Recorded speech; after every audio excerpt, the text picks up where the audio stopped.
When I first planted strawberries, I honestly thought it would be easy. Strawberries always look simple in videos and garden photos.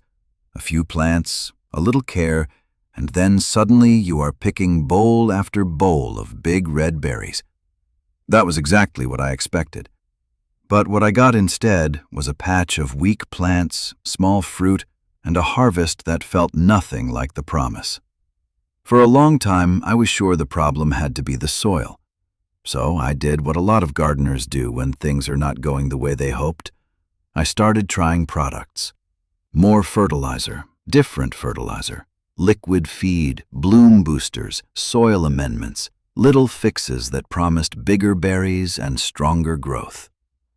Some of them made the plants look better for a while, but none of them gave me the kind of harvest I was chasing. And that was the part that bothered me most. The plants were not completely dead, so it always felt like I was one more feeding away from finally unlocking the result I wanted. But every time the season moved forward, I kept ending up in the same place. Decent leaves, a few berries, and not much else. It took me a while to admit this, but the problem was probably not something I was adding later. It was something I was getting wrong much earlier. Only recently did I finally understand what was really happening. The harvest I wanted was not being lost at the end of the season. It was being lost at the beginning, before the plants ever had a chance to become strong. Strawberries are one of those crops that punish a weak start for months, and once I saw that clearly, everything changed, because the story stopped being about fertilizer and started being about establishment. The first mistake was the way I looked at strawberry plants. I used to judge them by the top growth because that is what people notice first. More leaves, more green, more life. But strawberries can fool you that way. A plant can look lush above ground and still be weak where it matters most, because the future of the plant is not decided by flashy leaves. It is decided by the crown and the roots.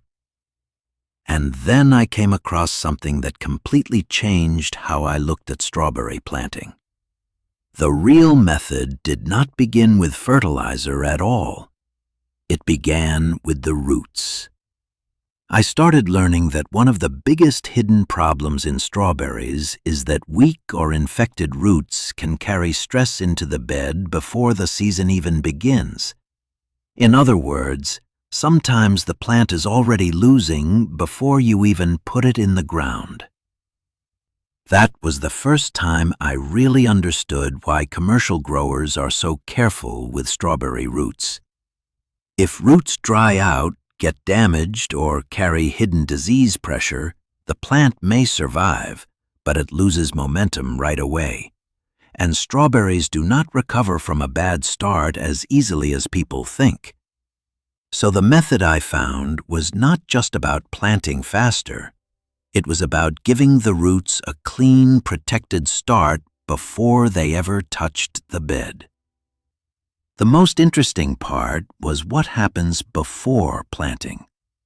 Instead of treating the roots like something you just bury and hope for the best, this method treats them like the real starting point of the whole crop. The roots are checked, cleaned, and prepared before planting because that is where hidden problems often travel in from nurseries or previous handling. And once I understood that, it made perfect sense why some plants never really established well, no matter what I fed them later. And then I found the part that really surprised me. Before planting, some growers do not just check the roots, they treat them. The old school method is simple: a pale pink potassium permanganate bath with garlic infusion, and the roots are soaked for about 15 to 20 minutes before planting. The idea is to reduce the load of hidden trouble before the plant ever enters the bed. What I liked about that method is that it does not feel complicated or expensive. It treats the roots like the true starting point of the plant, not like an afterthought. If larvae, fungal spores, or nursery stress are coming in with the planting stock, this step is meant to clean the start before the season begins. And honestly, that made much more sense to me than trying to rescue the plants later with more fertilizer. But then I found the upgraded version, and that was the Chinese method. It uses the same basic idea of treating the roots before planting, but the bath is improved with a little growth stimulant and a clay slurry. The point is not just to clean the roots, but to send them into the soil coated, protected, and ready to establish faster.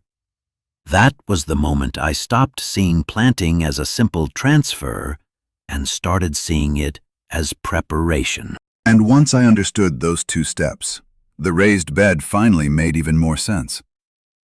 If you are already giving the roots a cleaner and more protected start, you do not want to drop them into flat, cold, dense, wet ground. That is why the next part of the method is raised strawberry beds. A raised bed gives the roots air, better drainage, earlier warmth, and a much better physical structure to move into. Then comes the mulch, and this part is just as practical. Straw keeps the berries off wet soil, reduces splash, helps regulate moisture, and makes the bed cleaner through the season. Pine needles can also work, especially if you want a lighter, drier surface around the fruit. At that point, the bed is no longer just a place where strawberries grow. It becomes a controlled environment built to protect them. After that comes the planting hole itself, and this is where a lot of people stay too vague. Strawberries are heavy feeders over time, so the planting hole is often charged before the plant ever goes in. A handful of finished compost, a little wood ash for potassium, and a long feeding ingredient like bone meal create a much stronger foundation than empty soil alone. The plant is not supposed to enter a dead hole and then beg for help later. And only after all of that does the crown placement become the final test. The crown should sit exactly at soil level, not buried and not exposed too high. Too deep and it rots. Too high and the roots dry out or fail to settle properly. That tiny detail is where a lot of otherwise good work gets ruined. That is when the whole method finally made sense to me. First, clean and prepare the roots. Then give them a raised, better draining bed. Then protect the fruit zone with mulch. Then plant into a charged hole with the crown at the right level. And once I saw the system that way, I stopped chasing miracle results from fertilizer alone.